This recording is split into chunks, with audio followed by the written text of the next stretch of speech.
que você tá falando da questão, né, até chegar até a trabalhar no núcleo de inovação, mas começou no Helpdesk. Então, assim, ele vai nos dar como é que é, a fórmula aqui de como é que alguém da área de Service Desk, suporte, field, pode inovar. Então, para o pessoal não achar que a gente vai ficar viajando demais na maionese aqui, nós vamos falar do nosso mercado aqui também, até porque o Charles já passou lá, então ele sabe muito bem onde começa. Tanto que nas palestras o Charles sempre faz isso. Ó, eu sou um cara oriundo de tecnologia, para já acalmar o coração de quem está assistindo, né, Charles? Porque a maioria das palestras são eventos de tecnologia, imagino, né? Sim, sim. Sempre acontece por ali. E é isso, eu tenho bastante orgulho de ter trabalhado durante 3 anos dentro do Helpdesk da Alcoa. A Alcoa, ali no final da década de 90, que era absolutamente transformadora do ponto de vista do que estava fazendo em inovação. Então, só para descrever um pouco para vocês, né? A Alcoa, nessa época, ela já estava investindo em ferramentas de low-code.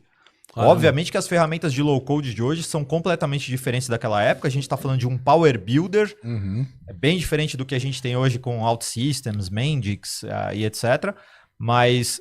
para você ver, já estava ali numa esteira de construção de aplicações internas extremamente moderna. Sem dúvida. Muito legal. Então, era realmente um ambiente de tecnologia bastante interessante de se trabalhar. E eu lá no Helpdesk, no telefone 6812, atendendo os chamados dos usuários ali para troca de senha, para computadores que travavam e etc.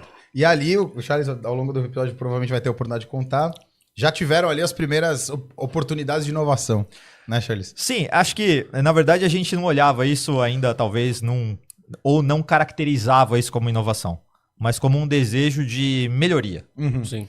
Então, bom, naquela época a gente estava implantando um sistema, o ARS, Action Request System, deve ser bastante comum para todo mundo aqui, saber de onde esse troço veio e para onde ele foi depois, mas a gente estava implantando o ARS e a gente era conhecido como aquela área... como Help Esquece, ou aquele lugar que você abre o chamado e espera 5 dias úteis.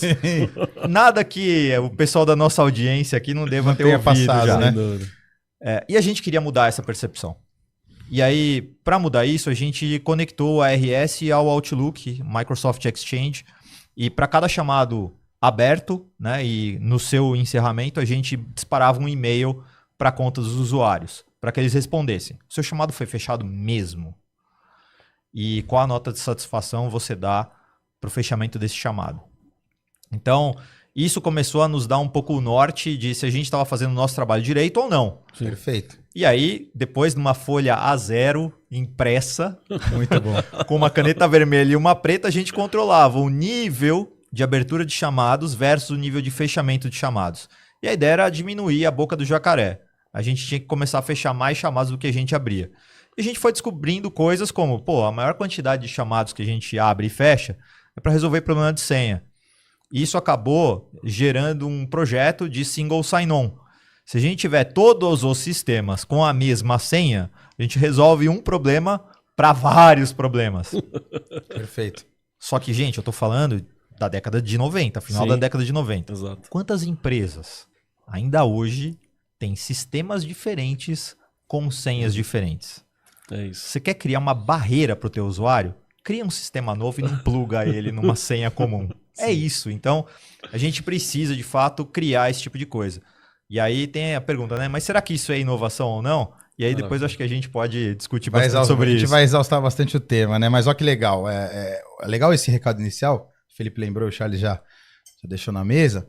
Esse recado inicial para quem é da nossa audiência, principalmente que está voltada realmente à gestão de operações de tecnologia do dia a dia.